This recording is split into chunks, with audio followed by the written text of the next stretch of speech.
Uang dianggap sebagai kebutuhan paling utama dalam kehidupan, tapi gara-gara uang juga manusia terkadang suka hilang akal dalam bertindak.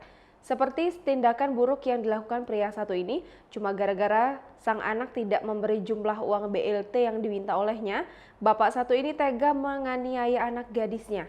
Aduh, bapak bukannya jadi pelindung anak perempuan, malah jadi nyakitin anak gadis. Manto, 43 tahun, seorang ayah di Kecamatan Trimurjo, Lampung Tengah melakukan penganiayaan terhadap D, anak perempuannya. Penganiayaan itu dipicu masalah uang bantuan langsung tunai dari pemerintah.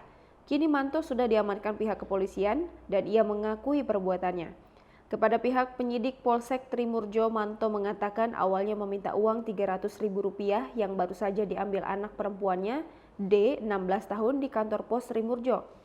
Alasannya, uang itu akan dipakai untuk kebutuhan keluarga. Manto pun berusaha merampas uang tersebut dari D, namun D tetap mempertahankannya.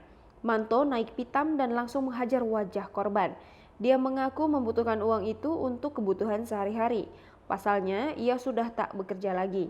Kepala Polsek Trimurjo AKP Pancarudin mewakili Kapolres AKBP Popon Ardianto Sunggoro menerangkan, pelaku ditangkap di rumahnya pada Rabu 25 November 2020. Manto telah melakukan penganiayaan terhadap anak kandungnya, D.